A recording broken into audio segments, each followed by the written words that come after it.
मंगळवेढा येथे 34वी पाणी संघर्ष परिषद संपन्न झाली।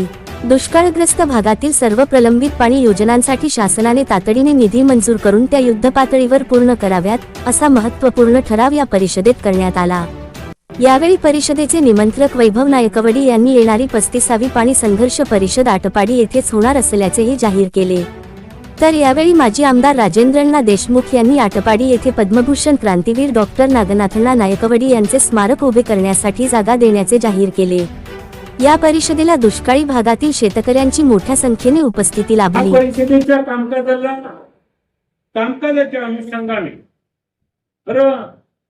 ज्या वेळेला पद्मभूषण नागनाथअण्णांनी पाणी कृष्णा खोऱ्यातलं अतिरिक्त पाणी हे आटपाडी असेल, जत असेल, मंगळवेढा असेल या भागाला द्यायची ही भूमिका मांडल्यानंतर अगदी शाण्या सवरत्या माणसांनी सुद्धा थट्टा केली आणि कुजबूज चालू झाली।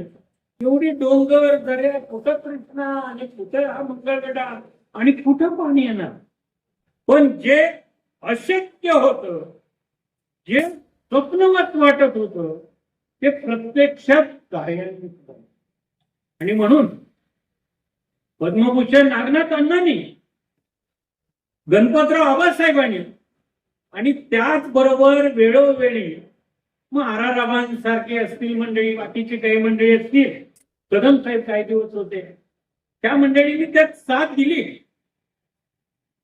आणि त्यांच्या तालुक्यामध्ये निधी जास्त खर्च झाला आणि त्या ठिकाणी पाणी योजना त्या जास्त शेतकऱ्यांपर्यंत पोहोचल्या।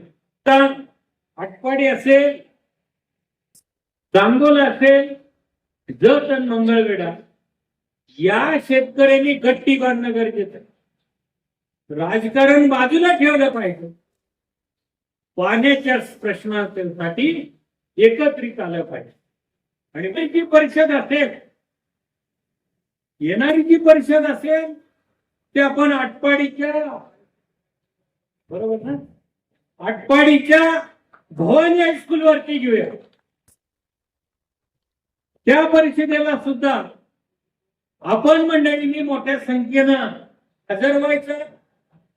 गणपतराव देशमुखांनी ही चळवळ चालू केलेली 93 सालापासून आजपर्यंत आपण बघतोय भारत देशामध्ये चळवळ चालू, कितीतरी चळवळी चालू झाल्या बंद पडल्या, पण ह्या चळवळीने यश आपल्या हातामध्ये घेतलं आणि हे यश चांगल्या पद्धतीनं 13 तालुक्यामध्ये पाणी आणण्याच्या दृष्टीनं ही चळवळ चालू केली।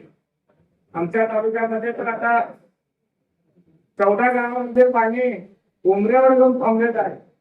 आज घ्यायचं ते तिथल्या स्थानिक अडचणीमुळे, पाईपलाईन करण्याच्यामुळे ते थांबलेलं आहे, बाकी काही फार मोठं नाही। पण हे चांगल्या पद्धतीनं त्याच्यावरती लक्ष ठेवतात तरच हे होऊ शकतं। अण्णांच्या सोबतीनं आबासाहेबांनी 1993 पासून या पाणी परिषदा चालू केल्या। मागच्या 1.5 वर्षाच्या कार्यकाळामध्ये मी लोकप्रतिनिधी म्हणून निवडून आल्यानंतर मागच्या 3-4 अधिवेशनामध्ये जे काही सांगोला तालुक्यातल्या ज्या काही योजना आहेत, मग ते राजेवाडीची असेल, नीरा देवधर असेल, टेंबू म्हैसाळ असेल किंवा सांगोला उपसा सिंचन योजना असेल, काका आबासाहेब हयात असेपर्यंत सांगोला उपसा सिंचनची मान्यता मिळाली आणि मी आमदार झाल्यानंतर पहिल्या 6 महिन्यामध्ये त्याचं उद्घाटन झालं।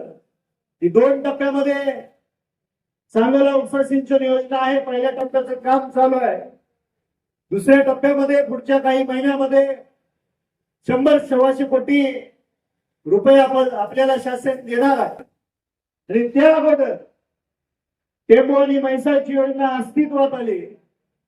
आता समाधानदादा नाही, पण त्यांनी भाषणामध्ये सांगितलं आणि विक्रमदादांनी सुद्धा सांगितलं की या म्हैसाळचं पाणी सांगोला असेल, त्यानंतर मंगळवेढा आणि जत पर्यंत पोहोचलं।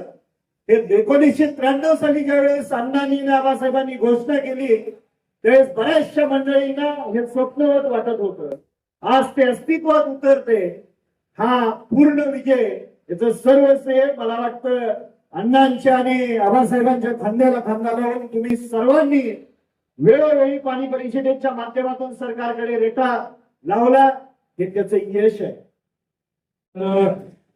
पाण्यासाठी चळवळ उभा करण्याचं काम आज नागनाथ अण्णांनी, माजी आमदार भाई गणपतराव देशमुख यांच्या प्रेरणेतून त्यांनी स्थापन केलेल्या आणि दिशा दिलेल्या चळवळीतून आम्ही सर्वजण व्यासपीठावरचे या ठिकाणी आज ही चळवळ करतोय. खरं म्हणजे त्या चळवळीतून त्या कृष्णा खोऱ्यातील 13 गावांना पाणी मिळावं याकरता ही चळवळ स्थापन झाली. आणि 13 गावांना आता पाणी देत असताना, 13 तालुक्यांना पाणी देत असताना बऱ्याचशा तालुक्यामध्ये आता पाणी जाऊन त्या तालुक्याच्या बॉर्डरवर पोहोचलेलं आहे. ही चळवळीचा उद्देश कुठतर साध्य होत चाललाय. तंत्र मिळवून आपण अमृत महोत्सव वर्षाकडे वाटचाल करतोय. पण ही वाटचाल करत असताना या हक्काचं पाणी मिळवण्यासाठी आपल्याला 34 वर्ष या ठिकाणी हा लढा या निमित्तानं द्यावा लागतोय.